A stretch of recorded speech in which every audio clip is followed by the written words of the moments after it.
إن الحمد لله نحمده ونستعينه ونستغفره ونعوذ بالله من شرور أنفسنا وسيئات أعمالنا من يهده الله فلا مضل له ومن يضلل فلا هادي له وأشهد أن لا إله إلا الله وحده لا شريك له وأشهد أن محمدا عبده ورسوله أما بعد فإن خير الحديث كتاب الله وخير الهدي هدي محمد صلى الله عليه وسلم وشر الأمور محدثاتها وكل محدثة بدعة وكل بدعة ضلالة والضلالة في النار. أعوذ بالله السميع العليم من الشيطان الرجيم. بسم الله الرحمن الرحيم. وأزلفت الجنة للمتقين غير بعيد هذا ما توعدون لكل أواب حفيظ من خشي الرحمن بالغيب وجاء بقلب منيب ادخلوها بسلام ذلك يوم الخلود لهم ما يشاءون فيها ولدينا مزيد.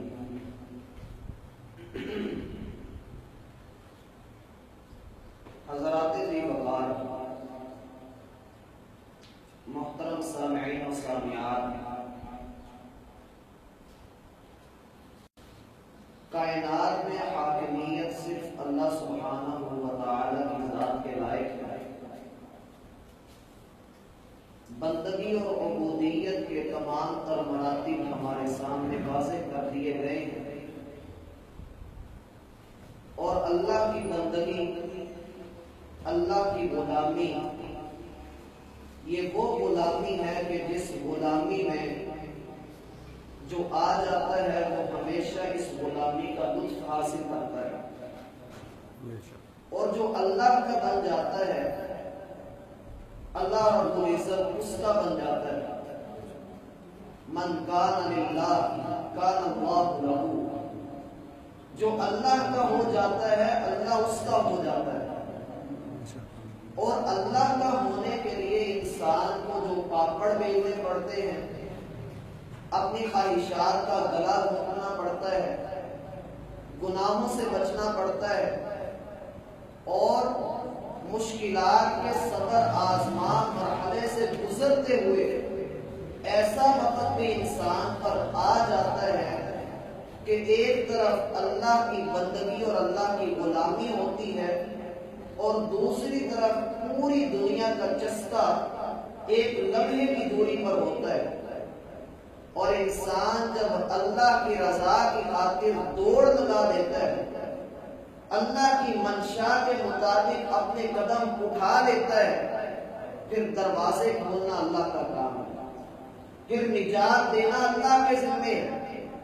اور جو انسان اللہ کی اس عبودیت اور بندگی کے مراتب کو سمجھ لیتا ہے، وہ نہ صرف یہ کہ دنیا میں عزتیں حاصل کرتا ہے بلکہ آخرت میں دائمی عزت و وقار اس کے مقدر میں لکھ دیا جاتا ہے. یہ انسان کو سمجھ لینا چاہیے کہ انسان جب اللہ کی بندگی کرتا ہے تو اس کے لیے اس کے دل میں، اس کے پورے جسم پر، اس کے سارے اطراف میں تقوی ہونا چاہیے. اگر یہ تقوی ہوگا اللہ رب العزت بندے کو ہر طرح کی مشکل سے بچا لے گا.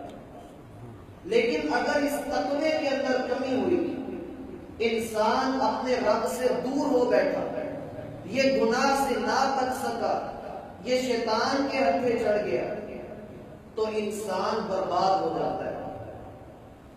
اور انسان یہ چاہتا ہے کہ کسی طریقے دنیا میں اور آخرت میں وہ بچ جائے. اور اگر کوئی شخص مقدمے میں پھنسا ہوا ہو یا کسی پر کوئی الزام لگ جائے تو دنیا ایک راستہ دکھلاتی ہے کہ تم اپنے لیے کوئی وکیل کر لو، تم وکیل کی خدمات حاصل کرو۔ اور وکالت کے اس پیشے میں بڑے بڑے درجے ہوتے ہیں، کوئی سپریم کورٹ کا وکیل ہوتا ہے، کوئی ہائی کورٹ کا ہوتا ہے، کوئی سیشن کورٹ کا ہوتا ہے، اور ہر ایک کا اپنا اپنا درجہ، اور اس وکیل کی خدمت الگ سے کرنا پڑتی ہے، اس کو سمجھانا الگ سے پڑتا ہے، اس کے سامنے سارے عللے تللے واضح کرنا پڑتے ہیں، پھر کہیں جا کر ہماری وکالت کا سامان ہوتا ہے۔ کل قیامت کے دن بھی ایک عدالت لگنے والی ہے، مالک یوم الدین میں اس کا اظہار ہے، اس کا بیان ہے، اور لمن الملک اليوم کہہ کر کے مالک نے اس کا اظہار بھی کیا، اور للہ الواحد القہار کہہ کر اپنی وحدانیت اور اپنی صفت قہار کا ذکر کر کے انسان کو بتلایا، تیری حاکمیت، تیری اپنی رعنائیاں اور توانائیاں اور صلاحیتیں، اور تیرا یہ شباب اور جوانیاں، یہ تیرے خون کی گرمیاں، یہ ساری اپنی جگہ پر، تو آج یہاں دنیا کے اندر رہ کر اگر رب کی خاطر جھک جاتا ہے، کل قیامت کے دن رب تجھے اپنے عرش کے سائے تلے جگہ عطا کرے گا۔ اور اگر تو بگڑ گیا، انحراف کا راستہ اختیار کر لیا، تو یاد رکھ تجھ سے بڑے بڑے طاقتور گزرے، ان کے پاس بڑے بڑے وکیل بھی تھے، بڑی بھاری بھرکم فیسیں بھی انہوں نے بھری، لیکن جب رب کی پکڑ آئی تو مالک نے کہیں کا نہیں چھوڑا۔ اور انسان کو سمجھ لینا چاہیے کہ جب اللہ رب العزت کسی وکالت کی بات کرے اور کسی جگہ پر انسان اپنا بچاؤ کرنے کے لیے وکیل کر رہا ہو، تو کل میرا بھائی جو عدالت لگنے والی ہے اس کے لیے بھی ہمیں کوئی وکیل تیار کرنا چاہیے، اور اس وکیل کو اللہ سبحانہ و تعالی نے ذکر کہاں پر کیا ہے، کس جگہ پر اس کو رکھا ہے، شاید کہ ہم سن کر حیران ہوتے رہے، لیکن معاشرے کا رویہ اپنے اس وکیل کے ساتھ، اپنے رب کی رضا ملنے والے عمل کے ساتھ اس قدر گندا ہو چکا ہے کہ اس وکیل کو نہ صرف یہ کہ گھر سے دھکے دے کر نکالا جاتا ہے، بلکہ سیدھی تیز ترار گالیاں بھی، اور ایون کے مار کٹائی تلک کے معاملات اور واقعات ہمارے سامنے ہیں۔ اور اس سے بھی بڑھ کر کچھ ایسے بدبخت بھی ہوتے ہیں جو اپنے وکیل کو اپنے ہاتھوں قتل کر کے یہ کہتے ہیں کہ ہم ایسے تھے، ہم درست تھے، اور یہ ہمارا وکیل غلط تھا، لہٰذا پھر جب اللہ کی عدالت لگے گی تو پھر اسے پتہ لگے گا کہ کون غلط ہے اور کون صحیح ہے۔ اپنے وکیل کا تعارف پڑھنے کے لیے ہمیں قرآن سے رجوع کرنا پڑے گا۔ اللہ سبحانہ و تعالی فرماتے ہیں وَقَضَىٰ رَبُّكَ أَلَّا تَعْبُدُوا إِلَّا إِيَّاهُ، تیرے رب نے یہ فیصلہ کر دیا ہے، اس نے یہ بات لکھ چھوڑی ہے، کائنات میں بندگی ہوگی تو صرف اسی کی ہوگی۔ إِنَّ الْأَرْضَ لِلَّهِ، یہ زمین اللہ کی، بندے اللہ کے، مخلوق اللہ کی، اور حکم بھی اللہ کا چلے گا۔ یورثها من یشاء من عبادہ، جو اس زمین پر وارث بنتا ہے وہ اللہ کی بندگی کرنے والا ہوتا ہے، اور جو اللہ کی بندگی سے دوری اختیار کر لے، جو اپنے لیے معبودان باطلہ گھڑ لے یا شخصیت پرستی میں مبتلا ہو کر کے مختلف سیلیبریٹیز کو اپنے لیے نمونہ بنا لے، ایسے شخص کو سمجھ لینا چاہیے وہ شرک میں مبتلا ہے، یا ریاکاری کے راستے پر ہو یا معبودان باطلہ کے راستے پر ہو، اللہ سبحانہ و تعالی کی بندگی نہیں کر رہا، تو یاد رکھیے یہ رب کے فیصلے سے انحراف بھی ہے، اور اللہ رب العزت کا عذاب اس پر شرک کی صورت میں نازل ہو چکا ہے۔ وَقَضَىٰ رَبُّكَ أَلَّا تَعْبُدُوا إِلَّا إِيَّاهُ، تیرے رب کا فیصلہ ہے کہ تیرا سر جھکے، تیری ناک زمین پہ لگے تو صرف اسی کے آگے جھکے، تیرا ہاتھ پھیلے، تیری جھولی پھیلے تو صرف اس رب کے آگے۔ اگر تو کسی اور در پہ جھک گیا تو یاد رکھ جو ہر در پہ جھک جائے اسے سر نہیں کہا جاتا، اور جہاں سر نہ جھک جائے اسے در نہیں کہا جاتا۔ اس لیے کبھی ان کے در، کبھی ان کے در، کبھی عرش پر، کبھی فرش پر، کبھی در بدر غم عاشق کی طرح شکریہ میں کہاں کہاں سے گزر گیا۔ انسان کو اس بات کا ادراک ہونا چاہیے، زمین و آسمان اور میری زندگی کے لیل و نہار اور شب و روز، ان سارے ایام کا مالک، میرے سانسوں کو چلانے والا صرف ایک اللہ ہے۔ جب اللہ کی وحدانیت کا فیصلہ رب نے خود کر دیا تو اگلا فیصلہ بھی سننے کے قابل ہے۔ جس وکیل کو رب نے ہمارے لیے کھڑا کر دیا، خود تیار کر کے دیا، اس کو ذمہ داری دی کہ تو نے اس کی وکالت کرنی ہے، اب انسان پر منحصر ہے یہ وکیل اس کو جہنم میں بھیجتا ہے یا اس کو جنت کے لیے اس کی وکالت کرتا ہے۔ رسول اللہ صلی اللہ علیہ وسلم فرماتے ہیں یہ وکیل تمہاری جنت بھی بن سکتا ہے اور تمہاری جنت جہنم بھی بن سکتا ہے، تمہاری اپنی مرضی ہے، تم اس کے ساتھ کون سا رویہ اختیار کرتے ہو۔ لوگوں نے پوچھا وکیل کون سا ہے؟ کہا بالوالدین احسانا، اپنے والدین کے ساتھ حسن سلوک کرو، یہی تمہارے وکیل ہے۔ اور یہ احسان کا اللہ رب العزت نے ذکر کر دیا۔ جب اس کی تشریح بیان کرنے کی باری آئی، محمد رسول اللہ کی بے شمار روایات نظر آئی، ان سب کا خلاصہ ابن عباس رضی اللہ عنہما نے چند لفظوں میں بیان کر دیا۔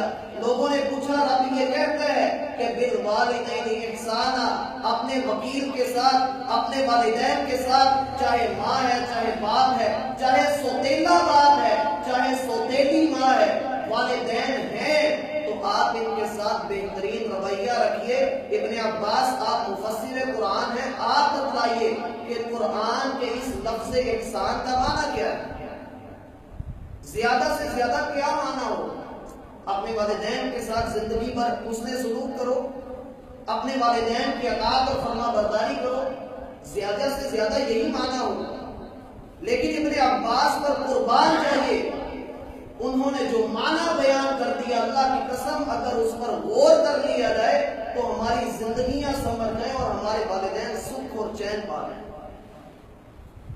کہا اس احسان کا معنی یہ ہے کہ اپنے والدین کے سامنے اپنا کپڑا یوں جھاڑو بھی نہ، ان کے سامنے اتارو بھی نہ، کپڑے پر لگی ہوئی مٹی بھی ان پر گر گئی تو اللہ کے ہاں گناہ ملے گا۔ جب والدین کی اس قدر اہمیت ہے اور اپنے اہل میں ہم نے جس ٹاپک کو چھیڑ دیا ہے، قُوا أَنفُسَكُمْ وَأَهْلِيكُمْ نَارًا، اپنے آپ کو اور اپنے گھر والوں کو جہنم سے بچاؤ۔ میں نے اس اتنی ملاقاتوں میں یہ بات ذکر کر دی کہ بندہ خود جہنم سے کیسے بچ سکتا ہے۔ اگلی باری آتی ہے کہ گھر والوں کو بھی جہنم سے بچانا ہے۔ گھر والوں میں سب سے پہلا جو درجہ آتا ہے والدین کا۔ والدین چاہے گنہگار ہیں، چاہے کافر ہیں، چاہے کسی گمراہ فرقے سے تعلق رکھتے ہیں، سب سے پہلے وہ والدین ہیں۔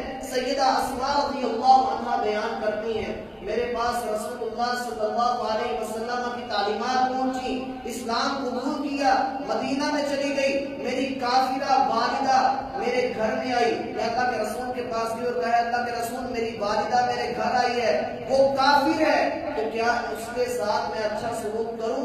تو آپ علیہ السلام نے فرمایا تمہیں کرنا پڑے گا کیونکہ وہ تیری والدہ ہے۔ اور والدین ہوتے کیا ہیں، ان کو سمجھنا کیسے چاہیے؟ رسول اللہ صلی اللہ علیہ وسلم نے ان کو ایذا دینے والے کو بہت ساری اس کے لیے جو ہے وہ بدبختیاں ذکر کی ہیں کہ اس کے ساتھ کیا کیا ہوتا ہے، لیکن ہم وہ پھر کبھی کسی ملاقات میں ذکر کریں گے، کیونکہ بسا اوقات انسان گناہ کو سن کر یا عذاب کو سن کر بھاگ کھڑا ہوتا ہے اور خوشخبریاں دیکھ کر کے انسان پلٹ آتا ہے۔ سب سے پہلا انعام جو اللہ رب العزت والدین کے خدمت گزار کو عطا کرنے والے ہیں، لیکن یاد رکھیے اس انعام کو لینے کے لیے کتنے ہی ایسے لوگ ہیں جو اپنے آپ کو بہت پیچھے دیکھ رہے ہیں، اپنے آپ کو پیچھے ڈالا ہوا ہے اور کہتے کیا ہیں کہ ہم تو اپنے والدین کے بڑا فرما بردار ہیں۔ سعودیہ کا ایک واقعہ ہے، ایک شخص کا والد بوڑھا ہوا، وہ اپنے والد کو اپنے گھر میں لے آئے، چند دن گزرے، نئی نویلی بہو کے ساتھ بزرگ کی لڑائی ہوئی اور لڑائی کس بات پر ہوئی؟ وہ بزرگ اس کو کہا کرتا تھا کہ بیٹے فریج کا دروازہ کھلا نہ رکھا کرو، فریج خراب ہو جائے۔ اگر کسی کمرے میں لائٹ چل رہی ہے یا پنکھا چل رہا ہے اور ادھر کوئی موجود نہیں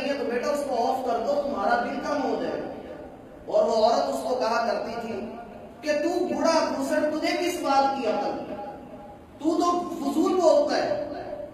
3 دن گزرے، وہ اپنے بندے کے پاس گئی اور کہنے لگی آپ نے گیہوں کا گلا یا نہیں۔ سیم وہی بات جو ہمارے معاشرے میں کی جاتی ہے۔ اس نے کہا کہ میں کچھ بات کرنا ہوں۔ کہنا تو یہ چاہیے تھا کہ میں تجھے بھی رکھنا چاہتا ہوں اور اپنے والد کو بھی رکھنا چاہتا ہوں، میں رشتہ داریاں توڑنے والا نہیں ہوں۔ کہا میں بات کرتا ہوں۔ والد کے پاس ہے اور کہا ابا جی آپ کو پتہ ہے نئی نویلی دلہن ہے اور ٹشن ان کے اپنے ہوتے ہیں تو آپ ان کو نہ چھیڑیں۔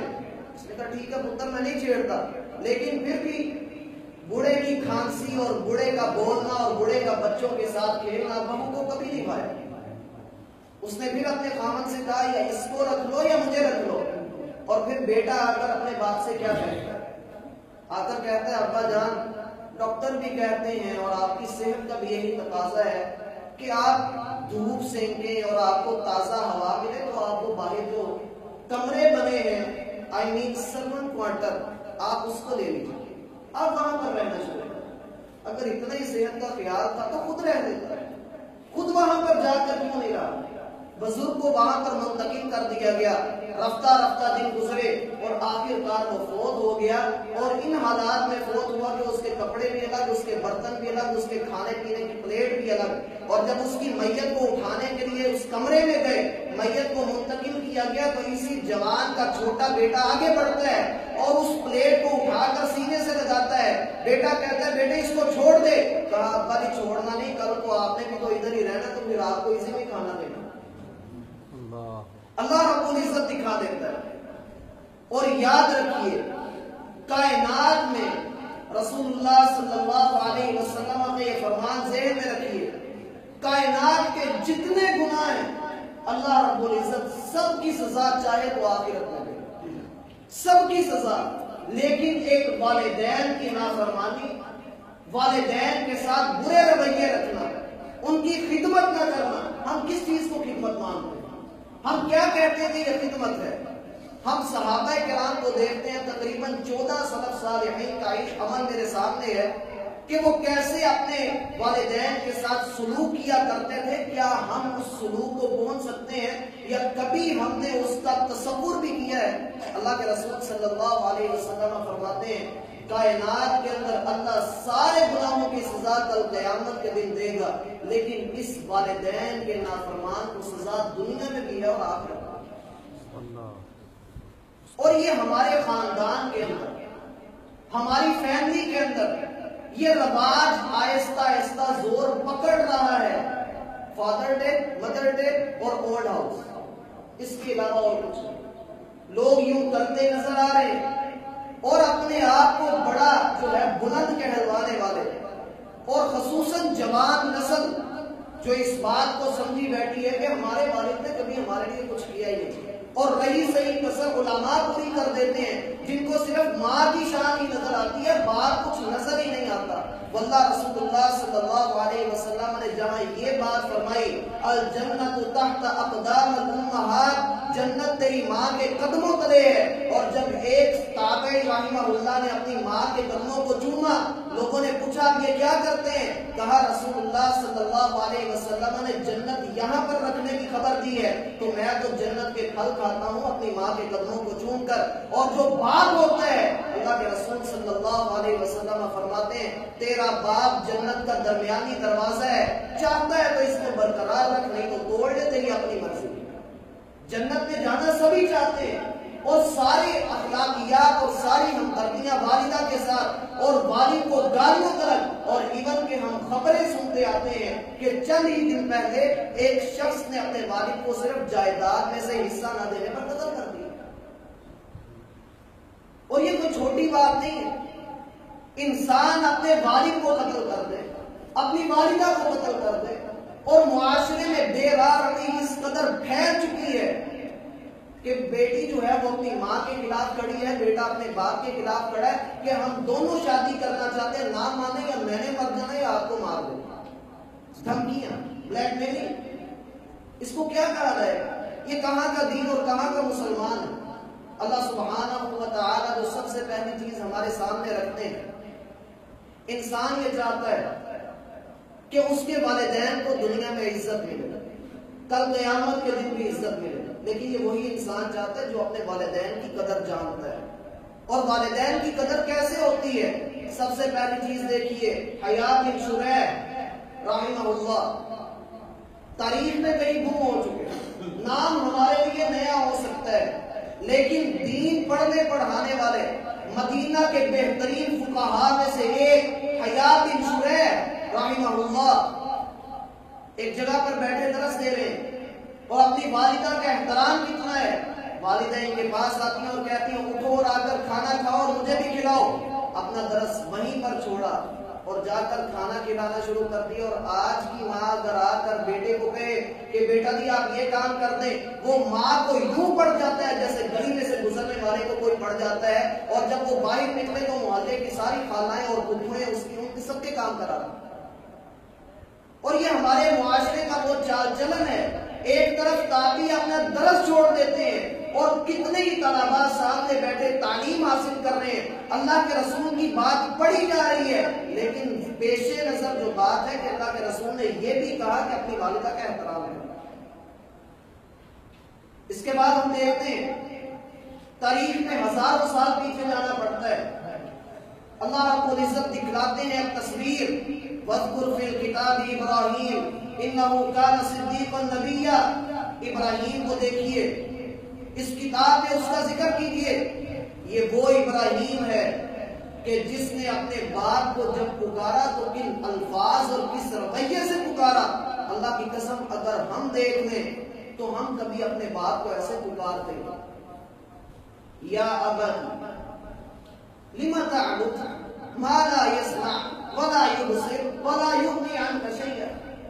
ابا جان، اے میرے پیارے ابا جان، آپ کیوں اس طرح کسی کی عبادت کرتے ہیں؟ آپ کیوں کسی ایسے کی عبادت کرتے ہیں جو نہ سن سکتا ہے، نہ دیکھ سکتا ہے، نہ آپ کو کوئی فائدہ دے سکتا ہے؟ یا ابتی لا تعبد الشیطان، ابا جان مجھے آپ سے بڑی محبت ہے، آپ شیطان کی پوجا نہ کریں۔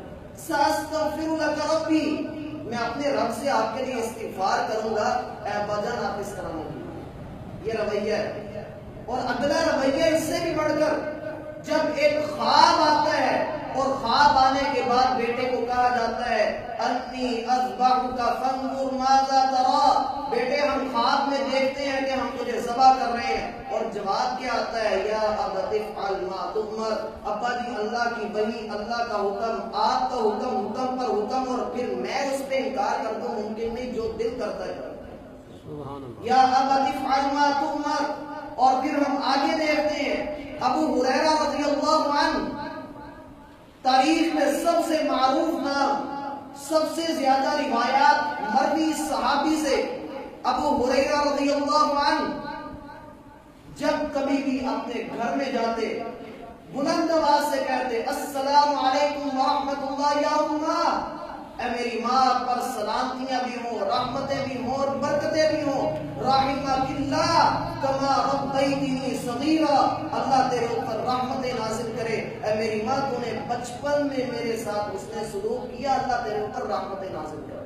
اور وہ آگے سے کیا جواب دیا کرتی تھی؟ رحمت اللہ، اللہ تیرے اوپر بھی رحمت نازل کرے، کما بررتنی کبیرا، جس طرح تو نے میرے ساتھ بہت بڑی نیکی کی۔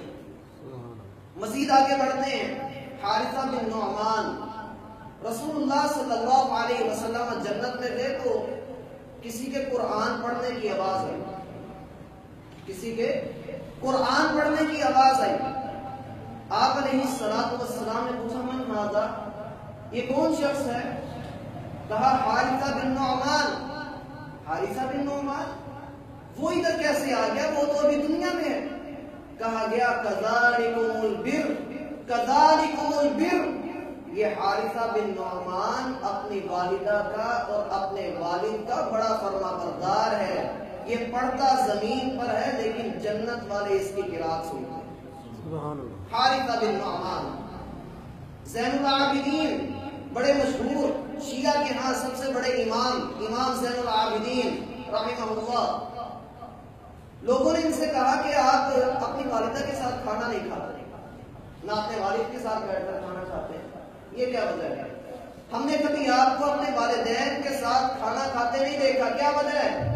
کہا وجہ یہ ہے کہ ایک ہی برتن ہے، ہم اس میں کھانا کھا رہے ہیں، اور اگر میری والدہ کسی چیز کو کھانا چاہے اور اگر میں نے اس کو کھا لیا تو یہ نافرمانی ہے، میری والدہ جو چاہتی ہے وہ کھائے گا، اس کے بعد کھاؤں۔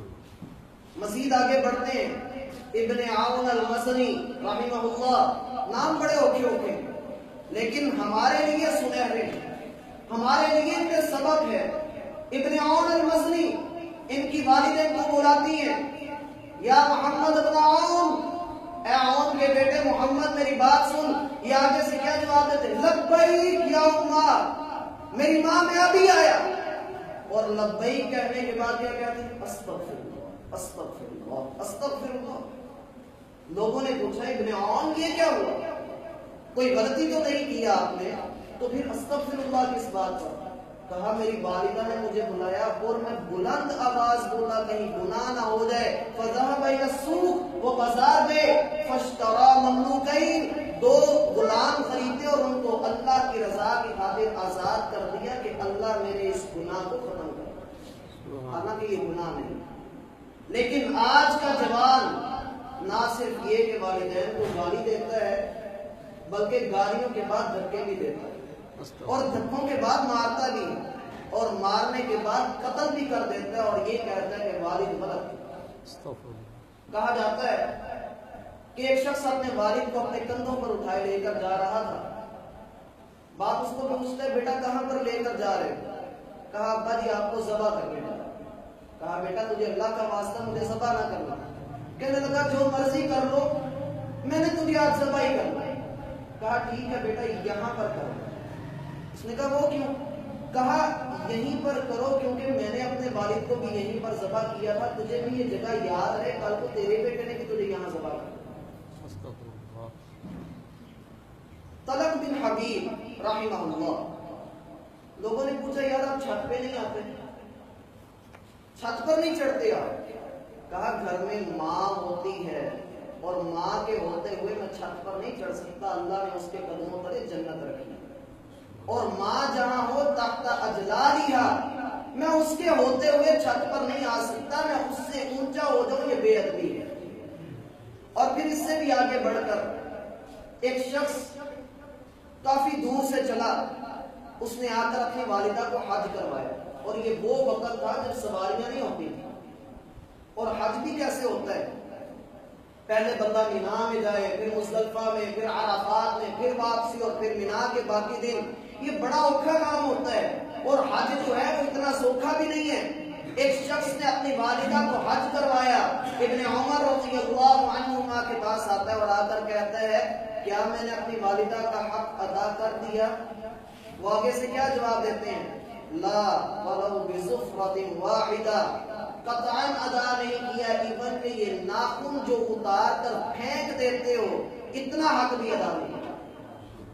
جب انسان کر ہی نہیں سکتا ہے تو اس کو چاہیے کہ وہ اپنے والدین کے ساتھ اچھا سلوک کرے، اور اچھا سلوک کیسے ہوتا ہے؟ انسان کو انعام کیا ملتا ہے؟ سب سے پہلی چیز رسول اللہ صلی اللہ علیہ وسلم فرماتے ہیں من قرأ القرآن وعمل به البس والداه تاجا یوم القیامہ، جس بندے نے قرآن پڑھا، اس کو لوگوں نے متفق کر دیا ہے، منسلک کر دیا ہے، منتفق کر دیا ہے صرف حافظوں کے ساتھ، جس نے قرآن حفظ کیا بس، حالانکہ ایسا نہیں۔ جس بندے نے قرآن پڑھا، من قرأ القرآن، جس نے قرآن پڑھا، وعمل به، اور اس پر عمل بھی کیا۔ عمل کون کرتا ہے؟ عمل کون کرتا ہے؟ عمل صرف وہی کرتا ہے جس کے دل میں تقویٰ ہو، جو قرآن پر عمل کرتا ہے۔ البس والداه تاجا یوم القیامہ، کل قیامت کے دن اس کے والدین کو اللہ رب العزت تاج پہنائے گے، اور ایسا تاج ہے کہ دنیا کے سورج کی روشنی بھی اس کے آگے مانگ پڑ گئے۔ فما ظنکم، اللہ کے رسول فرماتے ہیں پھر تمہارا اس بندے کے بارے میں کیا خیال ہے جو خود قرآن پڑھتا ہے، اس کو اللہ کتنا کر دے۔ اور یاد رکھیے والدین زندہ ہوں یا فوت ہو چکے ہوں، انسان کوئی بھی نیک عمل کرتا ہے آٹومیٹکلی ان کا ثواب ان کو بھی پہنچتا ہے، ڈائریکٹلی اللہ رب العزت پہنچاتے ہیں۔ اذا مات الانسان، جب انسان مر جاتا ہے، انقطع عملہ، اس کے سارے اعمال منقطع ہو جاتے ہیں، صرف 3 چیزیں باقی رہتی ہیں، او ولد صالح یدعو لہ، ان میں سے ایک یہ ہے کہ اس کی نیک اور صالح اولاد ہو اور اس کے لیے دعا کرنے والی۔ یہ والدین کا حق ہے، ان کے لیے دعا کیا جائے۔ اور رسول اللہ صلی اللہ علیہ وسلم فرماتے ہیں من سرہ ان یمد لہ فی عمری ویزاد فی رزقی فلیبر والدی۔ دنیا میں ہر بندہ چاہتا ہے اس کی عمر زیادہ ہو، لمبی عمر ہو، اس کا رزق فراوانیاں ہو، زیادہ ہو، برکتوں والا ہو اور بھرپور ہو اور اللہ کی رضا والا ہو۔ اللہ کے رسول فرماتے ہیں من سرہ ان یمد لہ فی عمری، جو یہ پسند کرتا ہے کہ اس کے رزق میں اضافہ کر دیا جائے اور اس کی عمر کو بڑھا دیا جائے، فلیبر والدی، وہ اپنے والدین کے ساتھ حسن سلوک کرے، وہ اپنے والدین کے ساتھ اچھے انداز سے پیش آئے۔ اور والدین کے ساتھ اچھے انداز سے کیسے پیش آیا جاتا ہے؟ یہ کہ ان کی بات کو سمجھا جائے۔ محمد بن سیرین، وہ اپنی والدہ کے پاس ہوتے تو تھر تھر کانپ رہے ہوتے، ان کی والدہ ان کو کچھ کہتی تو ان کی بات سمجھ میں نہ آتی اور کانپتے رہتے۔ لوگ ان کے پاس آتے، ان کے شاگرد آ کر کہتے ہیں محمد ابن سیرین آپ کو کیا ہوا؟ کیا ہم نے آپ کو کچھ کہا ہے؟ کہا نہیں، میں اپنی والدہ کے پاس ہوں، والدہ کے پاس جا کر میرے تھر تھر جو کانپنا ہے وہ اللہ کی وجہ سے کہ میں اپنی والدہ کا احترام کرتا ہوں۔ اور جب باہر نکلتے ہو آ کر پوچھتے کہ میری والدہ مجھے کیا کہہ رہی تھی، مجھے ایک مرتبہ پھر کنفرم بتا دو کہ میری والدہ نے کیا حکم دیا۔ اور پھر اس سے بھی بڑھ کر میرا بھائی، والدین کے متعلق رسول اللہ صلی اللہ علیہ وسلم کے فرمان بھی مد نظر رکھیے کہ اللہ رب العزت نے ان کے لیے فیصلہ کر دیا ہے کہ وہ ہمارے والدین ہیں، ان پر یہ فرض نہیں ہے کہ وہ ہمارے بالغ ہونے کے بعد ہی ہمارے قرضے برداشت کریں، لیکن رسول اللہ صلی اللہ علیہ وسلم فرماتے ہیں اگر رب کو راضی کرنا چاہتے ہو اپنے والدین کو راضی کرو، اور اگر اپنے رب کو ناراض کرنا چاہتے ہو تو اپنے والدین کو ناراض کر لو۔ اور پھر یہ بھی کہ اگر تمہارے والدین تم سے راضی ہیں تو سمجھ لو کہ اللہ بھی راضی ہے، اور اگر وہ ناراض ہیں تو یاد رکھنا اللہ بھی تم سے ناراض ہے، اور وہ شخص کبھی جنت میں نہیں جا سکتا۔ جیسے کہ ابن عمر رضی اللہ عنہما نے ارشاد فرمایا میں نے کوئی عمل ایسا دیکھا ہی نہیں جو والدین کی خدمت سے بڑھ کر بندے کے لیے زیادہ اجر کا باعث ہو۔ اور انسان کے اوپر وبال کیسے پڑتا ہے؟ صحابی بیان کرتے ہیں ہم اللہ کے رسول کے پاس بیٹھے تھے، اچانک آپ سیدھے ہوئے اور کہا سب سے بڑا گناہ یہ ہے کہ انسان اپنے والدین کی نافرمانی کرے۔ من عق والدیہ، جس نے اپنے والدین کی نافرمانی کی۔ عق عربی زبان کا لفظ ہے، عق کس کو کہتے ہیں؟ یہ ایک چھوٹا سا پرزہ ہے، اس کو مزید کتنا سا چھوٹا کیا جا سکتا ہے؟ آپ اس کو کر لیں، جتنا کر سکتے ہیں کر لیں۔ اللہ رب العزت فرماتے ہیں جس شخص نے اپنے والدین کے ساتھ اس طرح کا رویہ اپنایا اللہ اس کو یوں ٹکڑے ٹکڑے کر دے۔ من عق والدیہ، اور پھر ایسے ٹکڑے ہونے والے ہیں جن کو کوئی جوڑ نہیں سکتا ہے۔ اور اسی لیے رسول اللہ صلی اللہ علیہ وسلم کا ایک نیو سٹائل نظر آتا ہے۔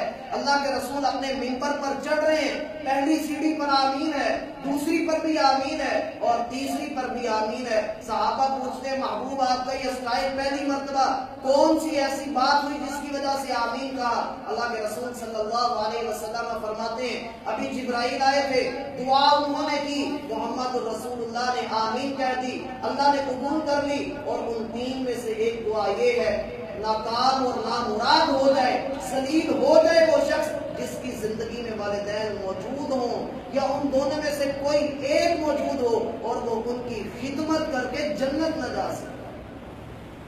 اس کا یہ مطلب ہرگز نہیں کہ انسان اپنے والدین کو جو ہے وہ یہی کہتا رہے کہ میں اپنے والدین کی بڑی خدمت کرتا ہوں، یہ کرتا ہوں، وہ کرتا ہوں۔ اللہ کے رسول نے مقرر کر دی ہے، شرط لگا دی ہے، جنت میں جائے گا تو، وگرنہ نہیں۔ اگر جنت میں چلا جاتا ہے تو کامیاب ہے، وگرنہ یہ ذلیل ہی ہے۔ اور اللہ کے رسول صلی اللہ علیہ وسلم فرماتے ہیں کہ اللہ رب العزت کی لعنت ہو اس شخص پر جو اپنے والدین کا نافرمان ہے، جو اپنے والدین کی عزت نہیں کرتا ہے۔ میرا بھائی والدین کی عزت کرنا سیکھیے۔ اس سے بڑھ کر میں مثالیں ڈھونڈ نہیں سکا کہ جس میں شریعت اسلامیہ ہمیں اس طرف راغب کرتی ہو کہ اللہ رب العزت نے والدین کی اطاعت اور فرما برداری میں کتنا اجر رکھا ہے۔ لہٰذا اپنی والدہ کے ساتھ اور اپنے والدین اپنے والد کے ساتھ بہترین رویہ روا رکھیے، کیونکہ یہ وہی لوگ ہیں جنہوں نے اس وقت ہمیں سہارا دیا جب ہمیں رونے کے علاوہ کچھ نہیں آتا۔ اور یہ دنیا میں انسان کے لیے دو اجر کی فیکٹریاں ہیں، اور انسان جتنا انویسٹ کر سکتا ہے کر لے، اپنے والدین کی خواہش کو سمجھے، اپنے والدین کے ساتھ بہترین رویہ روا رکھے۔ جب ایک شخص ایک سونار کی دکان میں داخل ہوتا ہے، اپنی بیوی کو ساتھ لیے، اپنی ماں کو ساتھ لیے، بیوی کو تو سارے جو ہے وہ زیورات لے کر کے دیتا ہے، لیکن جب اس کی والدہ ایک انگوٹھی کا مطالبہ کرتی ہے، اپنی والدہ کو جھڑک بھی دیتا ہے اور یہ بھی کہتا ہے کہ آج کے بعد اس طرح کی خواہش نہ کرنا۔ اس کی بیوی اس کو کہتی ہے کہ اللہ کے بندے اپنی والدہ کے معاملے میں اللہ سے ڈر۔ وہ کہتا ہے کیوں؟ کہا یہ جو بچہ ساتھ لیے پھرتا ہے کل کو میرے اور تیرے ساتھ بھی یہ کر سکتا ہے۔ وہ اپنی والدہ کے پاس گیا اور جا کر کہتا ہے اما جان آپ کی انگوٹھی لے لیں۔ وہ کہتی ہے اللہ کی قسم قیامت تک میں انگوٹھی نہیں پہنوں گی، میں تجھ سے ناراض ہوں۔ اور اس شخص کو بھی تو دیکھیے جس شخص نے اپنی والدہ سے کہا میں تجھے تیری سہیلی کے گھر چھوڑ دیتا ہوں، اگر تو آدھے ایک گھنٹے کے اندر باہر نہ نکلی تو میں تجھے ماروں گا۔ وہ بیچاری لیٹ ہو گئی، اس نے اس کو مارا اور مار کر ادھر ہی چھوڑ کر جب اپنی گاڑی پر نکلا اللہ رب العزت نے ایکسیڈنٹ کروا دیا۔ 6 سال تک کومے میں رہا اور 6 سال تک اس کی والدہ اس کے قریب۔ میرے بھائی والدین ہمیشہ مخلص ہوتے ہیں۔ یہ دنیا کی واحد شخصیت ہے جو ہمیشہ انسان کا اچھا چاہتی ہے، اور یہ دنیا کے بلند مقام پہ ہو، ان کی خواہش ہوتی ہے کہ آپ سب سے اوپر چلے جائیں، آپ اس سے بھی اوپر ہوں۔ اور اگر انسان انہی سے لڑائی رکھے، انہی کو یہ کہے کہ آپ میرے دشمن ہیں، انہی کے بارے میں برا رویہ رکھے، انہی کے ساتھ بات کرنا پسند نہ کرے، اللہ کی قسم ایسا انسان دنیا اور آخرت میں ذلیل ہو جائے گا۔ سمجھ لیجیے کہ یہ جو رشتے ہیں یہی مخلص ہیں، ان کے بغیر انسان کی نجات ممکن نہیں ہے۔ اور میرا بھائی اللہ کے رسول صلی اللہ علیہ وسلم نے کیوں بار بار کہا کہ اپنی والدہ کے ساتھ اپنے والدین کے ساتھ اس نے سلوک کرو وگرنہ ذلیل ہو جاؤ گے۔ اور انسان اگر ذلت کو ہی اپنا لیتا ہے تو پھر اس کو عزت دینے والا کون ہے؟ جب اللہ رب العزت کی خاطر وہ اپنے والدین کے ساتھ اس نے سلوک نہیں کرتا، جب اللہ کی لعنت اس پر پڑ جاتی ہے تو پھر کہاں سے عزت کی فراوانی ہو، کہاں سے انسان بیماریوں سے بچ سکتا ہے؟ میرا بھائی اس لیے سمجھ لیجئے کہ والدین ہی ہماری جنت ہیں، والدین ہی ہماری جہنم ہے۔ اگر ہم نے اپنے اس وکیل کو تیار کر لیا تو کل اللہ کے ہاں یہ ہماری وکالت کریں گے، ہمیں جنت کے اندر پہنچانے کا سبب بنیں گے۔ اور اگر ایسا نہ ہوا تو اللہ کے بندے یاد رکھ، ایاس بن معاویہ رحمہ اللہ کی جب والدہ فوت ہوئی تو وہ رونے لگ گئے۔ لوگوں نے پوچھا کیوں روتے ہیں؟ کہا اللہ رب العزت نے ہر میرے لیے جنت کے 2 دروازے رکھے تھے، ایک دروازہ میرے لیے بند ہو گیا، رونا تو ہو گیا۔ یہ جنت کے دروازے، یہ پوری جنت ہمارے گھر کے اندر موجود ہے۔ اللہ کے لیے ان کی قدر کیجیے، ان کے ساتھ اس نے سلوک روا رکھیے، اسی میں نجات ہے اور اسی میں اللہ رب العزت نے ہمارے لیے خیر رکھی ہے۔ وما توفیقی الا باللہ۔